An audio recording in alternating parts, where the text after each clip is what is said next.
ପିଲାମାନେ ଆଜି ଆମେ ପଢ଼ିବା ବ୍ୟାସକବି ଫକୀରମୋହନ। ଏବେ ଆମେ ପୁସ୍ତକ ପଠନ କରିବା। ମହର୍ଷି ବ୍ୟାସଦେବ ମହାଭାରତस्य ରଚୟିତା। ଫକୀରମୋହନ ସେନାପତି ଓଡ଼ିଆ ଭାषायाः महाभारतस्य अनुवादं कृतवान्। व्यासदेवस्य नामानुसारेण उत्कलीयानां समीपे सः व्यासकविः नाम्ना ख्यातः। सः बाल्ये संस्कृतस्य अध्ययनं कृतवान्। ओडिया रचनासु संस्कृतस्य बहुलं प्रयोगं सः कृतवान्। सः अपि ओडिया भाषायाः रक्षकरूपेण परिचितः। 1843 ख्रीष्टाब्दे मकरसंक्रान्ति दिवसे फकीरमोहन जातः। तस्य जन्मस्थान बालेश्वर नगरस्य मल्लिकाशपुरम्। बाल्यात् सः अनाथः।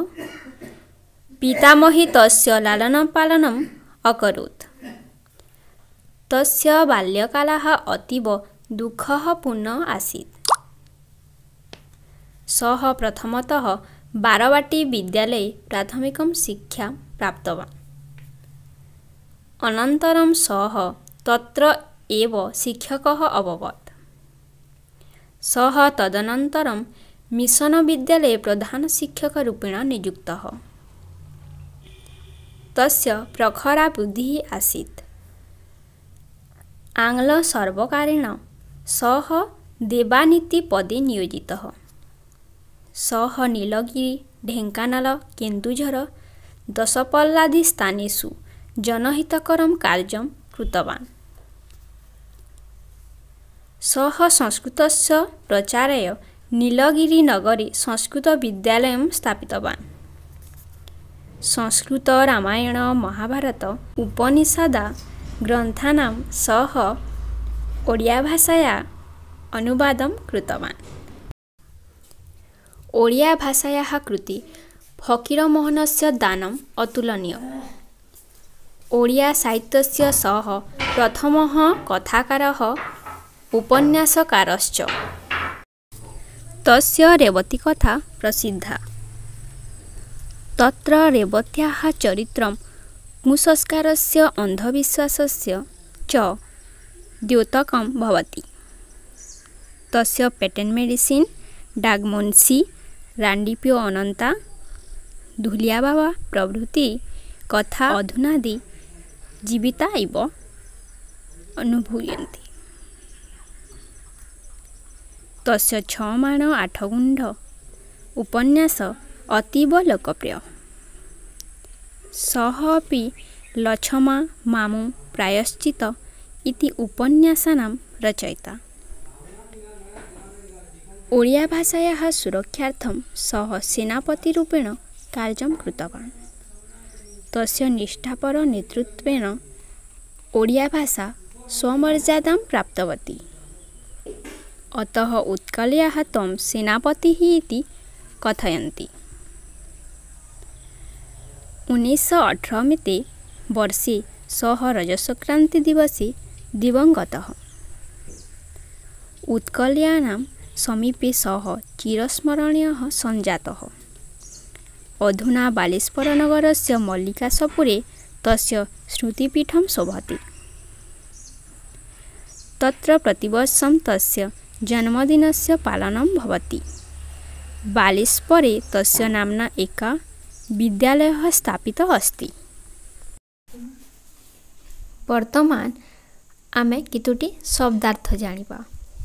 नाम्ना नामरे, बहुलं माने प्रचुर, पितामही माने जेजेमा, प्रखरा बुद्धि, तीक्ष्ण बुद्धि, द्योतकं सूचक, सञ्जातः जन्मनेला, दिवंगतः मृत, प्रसिद्धा ख्यात, अधुना माने वर्तमान। सन्धिः नामानुसारेण, नाम युक्त अनुसारेण, तदनन्तरं तत् युक्त अनन्तरम्। अतीव, अति युक्त इव, किन्तु किम युक्त तु। उपन्यासकारश्च, उपन्यासकारः युक्त च, ख्रीष्टाब्दी ख्रीष्ट युक्त अब्दी, सुरक्षार्थम सुरक्षा युक्त अर्थम, संजातः सम युक्त जातः। पिलामाने आस अनुवाद जानिबा। महर्षि व्यासदेवः महाभारतस्य रचयिता। महर्षि व्यासदेव महाभारतर रचयिता। फकीरमोहन सेनापतिः ओडिया भाषायाः महाभारतस्य अनुवादं कृतवान्। फकीरमोहन सेनापति ओडिया भाषारे महाभारतर अनुवाद करथिले। अतः व्यासदेवस्य नामानुसारेण उत्कलयानं समीपे सः व्यासकविः नाम्ना ख्यातः। व्यासदेवଙ୍କ नाम अनुसारे ओडियाଙ୍କ निकटरे से व्यासकवि नामरे प्रसिद्ध। सः बाल्ये संस्कृतस्य अध्ययनं कृतवान्। से पिलादिने संस्कृत पढ़िथिले। ओडिया रचनासु संस्कृतस्य बहुलं प्रयोगं सः कृतवान्। से ओडिया रचनामानंकरे संस्कृतर बहुल प्रयोग करिथिले। सः अपि ओडिया भाषाया रक्षकरूपेण परिचितः। से मध्य ओडिया भाषार रक्षकरूपे परिचित। 1843 ख्रीष्टाब्दे मकर संक्रांति दिवसे फकीरमोहन जातः। 1843 मसीहा मकर संक्रांति दिन फकीरमोहन जन्म। तस्य जन्मस्थान बालेश्वर नगरस्य मल्लिकाशपुरम। तांको जन्मस्थान बालेश्वर सहरर मल्लिकाशपुर। बाल्यात् सः अनाथः। पिलादिनरु से अनाथ। पितामही तस्य लालनं पालनं अकरोत्। जेजेमा तांकर लालन पालन करिथिले। तस्य बाल्यकालः अतीव दुःखपूर्ण आसीत्। तांकर बाल्यकाल अत्यंत दुःखपूर्ण थिला। सः प्रथमतः बारवाटी विद्यालये प्राथमिक शिक्षा प्राप्तवान्। से प्रथमे बारवाटी विद्यालय प्राथमिक शिक्षा लाभ करथिले। अनन्तरं सः तत्र एव शिक्षकः अभवत्। परे से ସେହି ସ୍ଥାନରେ ହିଁ ଶିକ୍ଷକ ହୋଇଥିଲେ। सः तदनन्तरं मिशन विद्यालये प्रधान शिक्षक रूपेण नियुक्तः। से तापरे मिशन विद्यालय रे प्रधान शिक्षक रूपे नियुक्ति पाइथिले। तस्य प्रखरा बुद्धि ही आसीत्। तांकर प्रखर बुद्धि थिला। आंग्ल सर्वकारेण सः देवानीति पदे नियोजितः। इंग्रेज सरकारଙ୍କ द्वारा से देवान पदरे नियुक्त होइथिले। सः नीलगिरी, ढेंकानाल, केन्दुझर, दशपल्लादि स्थानेषु जनहितकरं कार्यं कृतवान्। से नीलगिरी, ढेंकानाल, केन्दुझर, दशपल्ला प्रभृति स्थानरे लोकहितकर कार्य करिसन्ति। सः संस्कृतस्य प्रचाराय नीलगिरी नगरे संस्कृत विद्यालयं स्थापितवान्। से संस्कृतरे प्रचार पाई नीलगिरी ठारे संस्कृत विद्यालय स्थापन करिसन्ति। संस्कृत रामायण महाभारत उपनिषद ग्रन्थानां सः ओडिया भाषाया अनुवादं कृतवान्। संस्कृत रामायण महाभारत उपनिषद ग्रन्थमानंकर से ओडिया भाषारे अनुवाद करिसन्ति। ओडिया भाषायाः कृते फकीरमोहनस्य दानम् अतुलनीय। ओडिया भाषा पई फकीरमोहनଙ୍କ दान अतुलनीय अटे। ओडिया साहित्यस्य सः प्रथमः कथाकारः उपन्यासकारश्च। से ओडिया साहित्यर प्रथम कथाकार और उपन्यास रचयिता। तस्य रेवती कथा प्रसिद्धा।